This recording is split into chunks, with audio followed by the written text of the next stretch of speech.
Hello and good evening. Chat FM. Chat FM. Join Fotomedien live on the show. Yes, thank you for joining me live tonight. And what a show. I've been trying for ages to get a space in this lady's extremely busy calendar to get her on the programme. Now, the normal question I ask my guests is please tell the viewers all about yourself. Now, if she was to be honest and not modest and was to tell you about all the things she's done in her life for other people, that first question would last 6 months, and that is not an exaggeration. To which means, I implore you, which I never do on my programmes, I implore you please to hear her out and hear what she has to say about her new venture, because she may need your assistance. All right? I'm not going to say any more. I'm not going to steal her thunder. I'm just going to say to you, the viewers, let me introduce you to Vicky Louise Lang. So, Vicky, welcome to Chat FM, as I say. And one of the first questions I always ask the guests is, please, can you do a short introduction of yourself to the viewers to let people know who you are? Yeah, Ian, I am Vicky Lang. I'm 36. I live in South Wales, Cardiff in the UK. I have 3 children and I'm a survivor engagement officer for Welsh Women's Aid.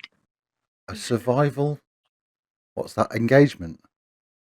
Survivor engagement officer. So my basic duties are to help survivors engage with services that have failed them to change them for the better. So whether that's for their strategic planning meetings or it's for the services like CAFCAS and social services and courts that have failed them. Oh, crikey. All right, sounds like an important job. So you come on the programme tonight because I believe you want to talk about a fairly new project or a new charity you're managing director of, is that correct? Yes, the Need to Feed. It's my new project. We're going to be constituted to become a non-profit organisation, which comes with its difficulties, but I'll tell you about them later. Yeah. So the Need to Feed is essentially set up to redistribute surplus food from supermarkets. So what I mean by surplus is the food waste that would essentially go in the bin. Yeah. We would collect it and distribute it to the people who need it. So I started this in June full time, but before that I was kind of doing a similar thing for the homeless. But the logistics of it and the legalities of it when you're dealing with the general public just went crazy chaotic. So Dealing with food, I expect, is a problem, isn't it, nowadays? well, it goes against every environmental health issue with it being out of date. But we all know that food can be kept in the right conditions, can be kept for a few days after. Yeah. But the whole idea of this is you have the food to cook your meal for that night and then you dispose of it, Oh, so you're out sort of every day then with this venture. So it's literally a day after day continual supply. Yeah, from 6:15 in the morning till I'll probably finish about 10:15 tonight. Monday to Friday. We were doing 7 days a week, but it's just too much. Yeah. Just too much. So how many people are you helping? What's the sort of numbers we're talking about? So we went from 16 families in the first week in June the 17th to just over 465 families. Good grief. We have 3 homeless hostels. And when the refugees begin to collect again because of COVID, we will be distributing to them too. And what sort of region, what sort of area are you covering in? For 465 families in need of that sort of care seems quite extreme, or So I'm based in the Vale of Glamorgan. So we do an area called Cairo, which is like an Ely in South Wales to Bridgend, which is quite a large area, but it's only a minor area that needs it. I mean, I could go on and on and on, and how many people more that want it, but they're not near me to benefit from it. Yeah, so it's a logistical problem. You couldn't get there in time with the food over a certain distance, I'd imagine. You mentioned there so you're working with a team. What sort of size team have you got at the moment? So there's 7 of us, and that's a recent increase. I couldn't do it without them. We have 16 shops. but it is growing daily, and I have lots of people wanting to volunteer, but it's trying to establish who can do it and what, how they can help. Okay, so you're a team of 7. Are they sort of in the same sort of situation as you then? Are they working full time and having to sort of get up early in the morning or work later in the evening once they're finished, or how does it work? Funny you should ask that. They all volunteers, but I like to think I let the volunteers that are deemed unemployable. Now, I don't know if you understand what I mean by that, but I have a single mum of 4 who had a conviction for no fault of her own. I've employed her. I have a terminally ill man who collects and distributes for me. Good grief. So that's the scale of my team. Crikey. So a terminally ill man is working in his time to help other people. Yeah. He's amazing. He is absolutely phenomenal. He wants to work. He wants to carry on. So he's got something to fight for. And that was his argument why I should employ him. Not that he had one. Yeah. And do you know what? He's the most reliable. He turns up every day. He's on time. It's just he was told he wouldn't get work because he's honest about his ill health. Good grief. That is what makes Britain great. Those sort of characters, really sincerely. That's one thing I miss about the UK. For my viewers who doesn't really know, I've been out of the UK really for about 12 years. And the sort of, what's the word? The guts and strength of the British nation is quite incredible compared to here. Sorry, my fellow German people, if you're watching, but it's a totally different sort of attitude, really. Okay, back to the need to feed. Sorry, what started the project? What gave you the idea then originally? Well, my job had kind of come to a halt, and I can't just sit around. I joined through the Knights Templar, which is like a charity I was working with anyway, and they had a couple of shops that they were using, so they kind of pick up the food and take it to the charity, and that's it. So I said, well, why can't we do this on a bigger scale? And we're on about helping people, but we're not directly helping them. Yeah. So I just thought about it for a few weeks, and then it just occurred to me, why didn't I open my house to people coming in, help themselves for what they want and need for their families, so they're not essentially going to throw it away because they've picked the food. Yeah. And call it that. And to be honest, I didn't think it'd go that far. But it's just growing and growing and growing. We get about 5-6 new people a day. And I think that's a more personal touch as well, isn't it? When they see that you're working this from your own home, it shows to them that how much it means to you that you're doing something. You're not coming across to them like a business. Then you're coming across as a person at the top of the sort of department, saying, "Here I am. Well, you're welcome to come into my home," which is, I think that's commendable, and I think it's obviously saves an awful lot of logistical problems as well. How do the kids get on with that? You mentioned you've got 3 children. How young is your youngest? She's 3. That's right. She absolutely loves giving food because I've taught her that it's for people who need it. So she knows she's got a sweet cupboard. She knows she's got chocolate, and some of these children don't hardly ever see much. So it's kind of drummed into her how important it is to not take food for granted. Yeah. So when the little children come with their parents, she actually opens up her food cupboard to give the sweets and chocolate away. Oh, bless. Okay, that's a good teacher. So I've done something right. That is smashing. Okay, and yeah, I suppose you do. If you're a working mum, and you work rotations, sort of mornings and evenings as well. So that's quite a long time away from the kids, is that, or do you find? Yeah, it is. It is. But I decided to take weekends off. One, to recharge my mind and my energy levels, but 2, to also designate the weekend time to them and doing things that we would normally do every day that we don't get a chance to anymore. So the weekends is purely their time, unless there's an emergency, which I will make, or a crisis. because we get referrals from the police, we've teamed up with other charities, because I believe that one charity alone can do a touch, but if you join forces instead of competing against each other for business, because it is people's lives at the end of the day that we're helping, Yeah. that if we join forces, we could become this massive, powerful force that they can embrace when they need it. Yeah. And it's worked out quite good, really. Yeah, I read up a little bit about a gentleman called Dan Pallotta. I've mentioned him in emails to you.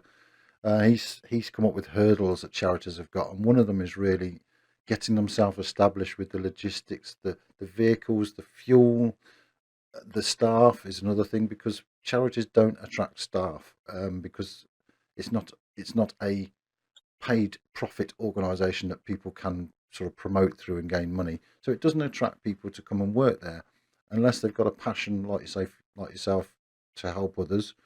And therefore, yeah, I can see the logic in that of joining forces. You're also joining the capabilities of what you can do personally with your own charity. Where are we? Right. COVID. Oh God, I don't like talking about COVID. What problems has COVID caused you in regards to? You mentioned lots of families coming to see you, and has that caused any sort of issues with the regulations in the UK? Well, everyone has to wait outside now. Nobody's allowed to enter the house. But the team have full PPE kits, and they ask each individual what they want in their bags, and it's bagged for them with gloves and the essential kit on. Obviously, that's an extra cost in because I fund this project myself. So, that has its own problems. But then we've got other logistical issues where the volunteers are having to deliver bags because a lot more people are shielding, because of if one person gets found to have it, you're told to basically shield. So when one child has it, the whole year shields. So you can imagine how many families are prevented from leaving their homes or to go to the shops themselves. So obviously we have to fit them in our criteria, and it's just a lot more pressure on essentially what's a small team anyway, and it's a lot of work, but we've managed it. It's just we're more exhausted, so it means that I'm back out early mornings as well as nights, as well as my job, to ensure that I don't put too much pressure and safeguard my volunteers at the same time.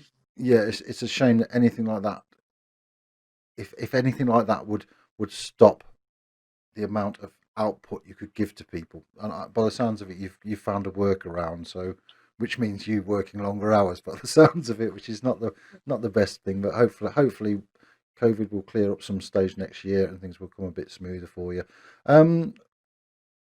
Okay, I always like to put a personal question into my guests for the viewers, give them a chance to get to know the real you.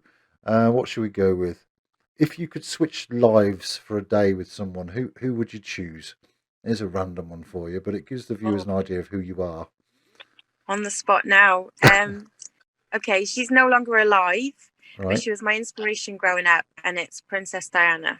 Oh, right. She gave her life, she gave her time, she gave her passion, she spoke out for her values, and she stuck to what she believed in, no matter what the cost was.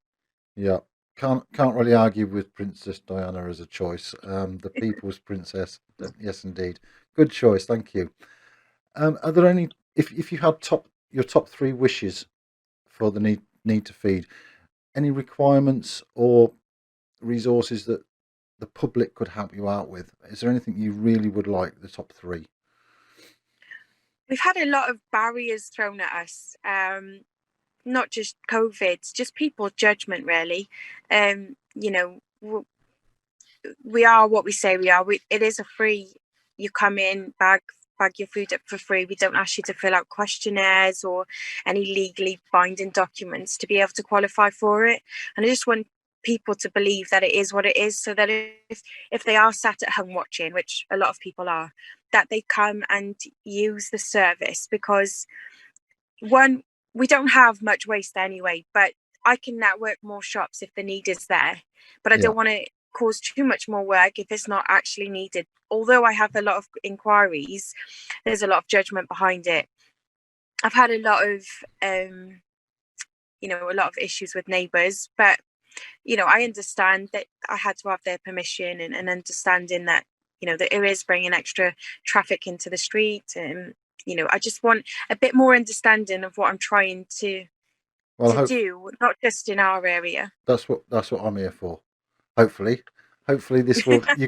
Well, that's the whole idea of it. People, you can't tell everybody. You can't have this conversation with everybody you meet. You don't have time, and that's the whole idea of the show, really. So you've got a chance to air what you do in a sincere manner, which you're doing extremely well, I must say.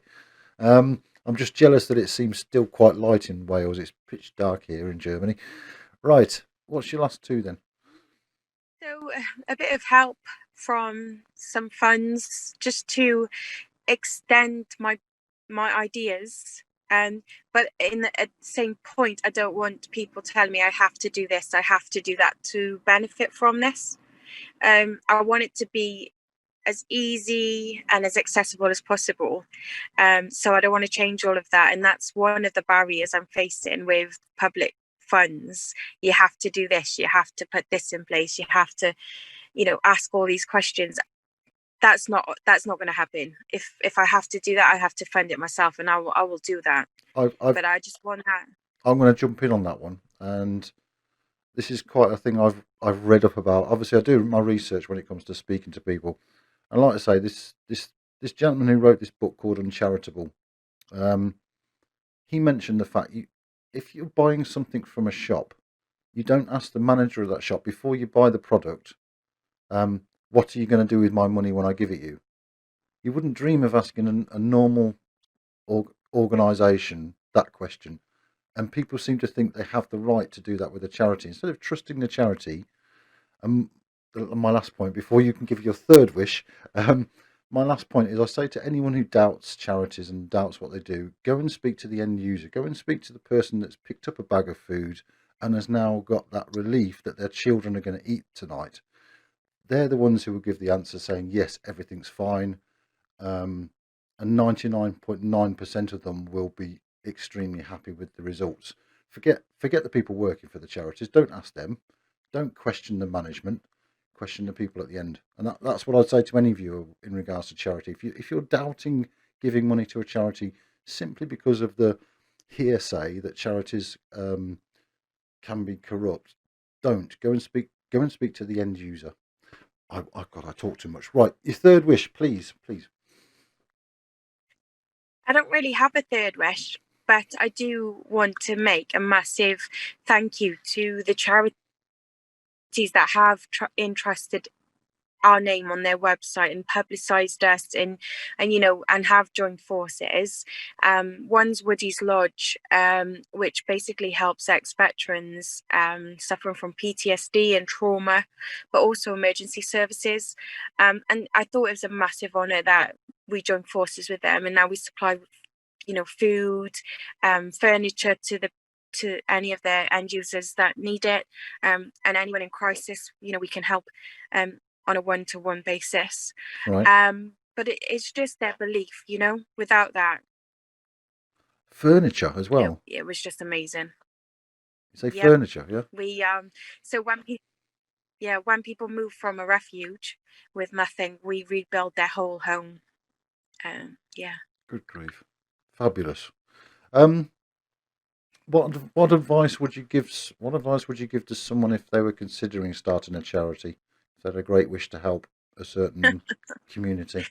Okay, so never give up. If you believe in something and you believe something needs to be changed, keep that ethos and stick with it. Don't let people dictate to you and manipulate you to believing you have to do it a certain way. If you know you can do something and change and make a positive change in people's lives, go for it and give it everything you got. And it's not going to be easy, but nothing worth having ever is. It's been tough, and I've had tantrums, I've had crying fits, I've had epi fits, and it's not all down to my hormones. It's literally barriers and walls I've had to smash through. Yeah. So I just have to believe that this is the right thing to do, and we've come through some massive walls, and I'm proud of where we're at. But I know we'll still come against them, but just never to give up on what you believe in. What was your what do you think was your biggest hurdle so far then? Unless Seeing my if bank you can talk balance about it. drain away. Oh right, yeah. So it's fine. Yeah, getting set up financially, really getting it It, getting it it's rolling. it's not even that. I mean, the food is free, but it's the time, it's the effort, it's the it's not just about money, but it is about the whole picture, the whole effort, just being thankful. And I mean, my end users are so thankful. The whole Facebook page is just full of grateful pictures and food they've made, and how, like, they talk about vegetables they've never ever learned to cook because they've never been able to afford them. It's just Crikey. that's my motivation. Yeah, fabulous. I'll talk about a little bit at the end about your website, how people can help out with contributions, donations, etc. We'll cover that near the end. I know I'm eating into your time. I know you've got work to do tonight.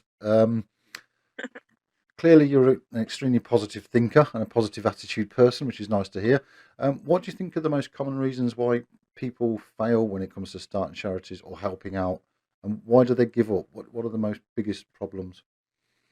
I think it's purely down to people's judgment. I mean, whatever you try and do in life, you get the haters, you get the judgments, you get the knocks of confidence. And I think sometimes if you're not in a great headspace, or you're just trying to achieve good things, that it can knock you so much that you start to lose faith in yourself and whether it was right or wrong. Um, so you just forget it. You just lose track of who you are and what you want to do.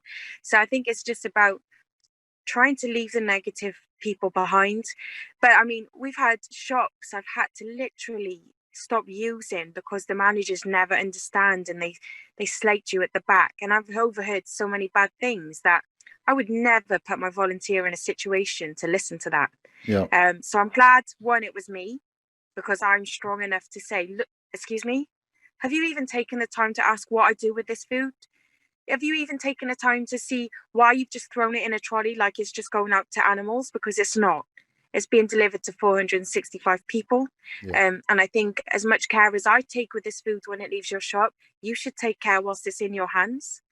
Um, and, you know, it's not cutting my nose off to spite my face that I turned a manager around in a shop. But it is because if one of my volunteers who are vulnerable, who are just trying to help, overhear such bad things, they're not going to want to go to that store. They're not going to want to distribute the food because they're going to lose faith in what the project's about. yeah, And I want my volunteers to be as passionate as me to deliver the service that I would give and do all the jobs I would do, because I would never put a volunteer in. If I had to scrub a toilet, I would do it myself before I asked a volunteer. And it's just about keeping that ethos that anything I'm willing to do, I want you to do as good as me. yeah. But it is hard to keep positive when you've got quite negative It's about vibes around you. it's about keeping face in your community as well. I'm from a village originally, and I know for a fact if people's views of me when I was a child in the village, if people got the wrong or bad views, negative views of me, I found that extremely emotionally pressuring. Yeah, And I imagine if you're shopping locally and trying to get the food from local shops, and your volunteers are as well, that if people start saying negative thoughts to them, it's so much easier to say, oh, but I better not do this because I don't want my community to feel bad about me. And I know where you're coming from with that. It's a valid point. Are there any resources or even advice that has really helped you on your journey in regards to the need to feed? so my inspirational charity, like I said, is Woody's Lodge. We support them 100%. And the woman who founded it is amazing, and the story behind that is absolutely phenomenal. um so that's been amazing.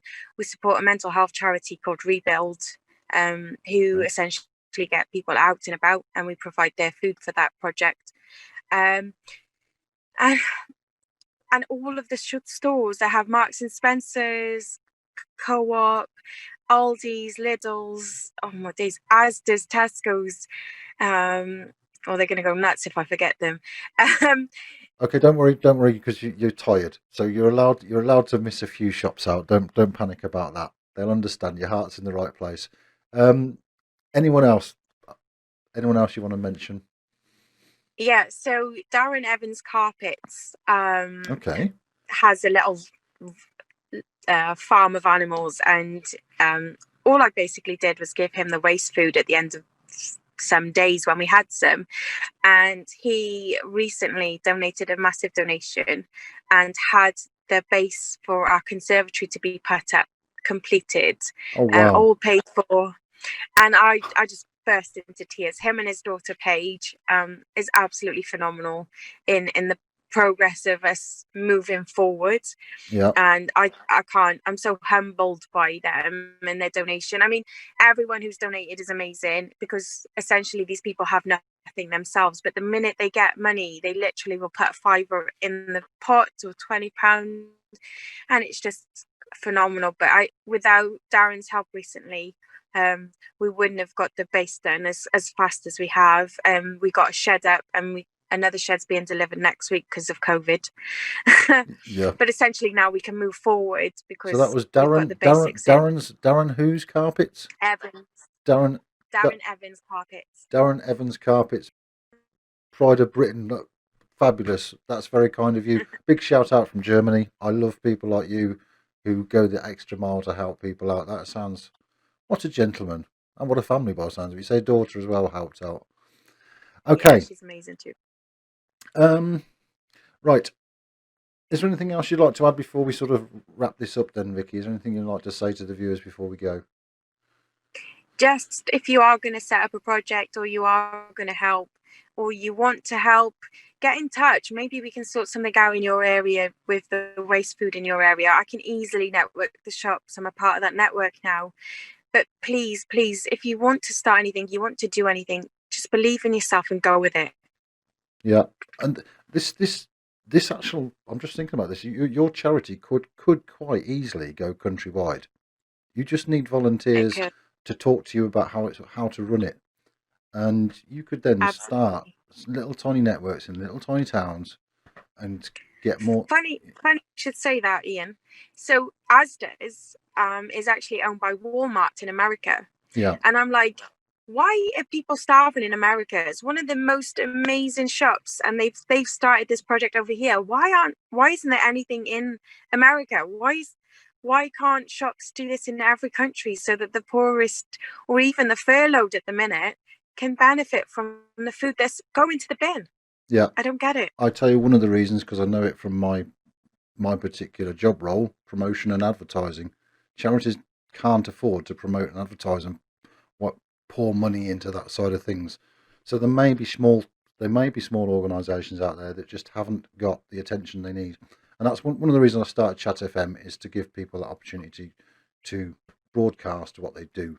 Hopefully we'll get somewhere. Let me know. Keep me informed anyway. How do viewers get in touch with you? How do they, if they want to donate? You do want to donate, viewers. Now that you've heard the story of it all, how do they do that? So we've got a GoFundMe page on Facebook, and that's the only way they can donate at the minute. But we haven't got a website because I can't afford to build one, and it's not as easy as just throwing some pictures together for something that means so much to me. So once we raise the funds, I will do a decent website. But for now, we're just going to have to make do with social media. People feel free to contact me directly. It's Vicky Louise Lang on Facebook. My number, my email address is all on Facebook. I'd rather not publicly put it out there. That's fine. For my own safety reasons. But in general, Ian, I just want to thank you for giving me this opportunity, because without you, we wouldn't be getting any publicity at the minute, and I really appreciate it from the bottom of my heart. No, thank you on behalf of those 465 plus families you mentioned, sincerely. Have a nice evening. Good luck with your deliveries tonight, and like I say, please keep me informed how it goes. I will follow you along on Facebook myself, and hopefully the viewers who see this will dip in their pockets. Whatever change you got in your back pocket, you don't need it. Give it to a family that does. That's what I say. Okay, we'll say good night. Thank you for your donation too. Oh, I don't like publicising my donation. No, that's fine. You. That's fine. It's a good cause. Take care.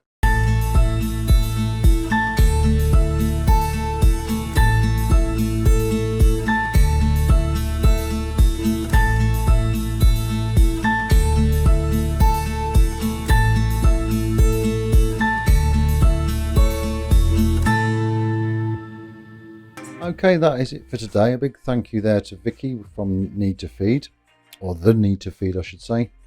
Now, one of the things I picked up on there, lots of things I picked up on, to be honest, it's not always about giving money to help a charity. She mentioned there about a website. She hasn't got one. There must be some fabulous creative website builders who could perhaps offer their help with that one. That's just an idea.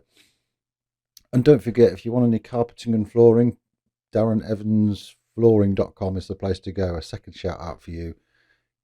That is fabulous. For the sake of some old food for your animals, you did a major building job. I tip my hat to you, sir. Okay, and the other thing I'd say, I'll put in the description how to get in touch with the Need to Feed and Vicky. And if you want to set up a similar sort of thing in your own area, why not? It's working extremely well with this particular branch. So why not start a new branch and speak to Vicky about that as well? Cool. We'll leave it there. If you want to be part of the show, again, look in the description. It tells you how to get in touch with me. Whether that be for a charity, for a business, for an event, a sports thing, to raise some money, or simply just to have a rant and a rave about something that's annoying you. Apart from this, please don't let it be this. Yes, get yourself on the show and we'll take it from there. So for today, that's it. Stay safe in the big, wide, nasty world, and we'll speak soon. Bye.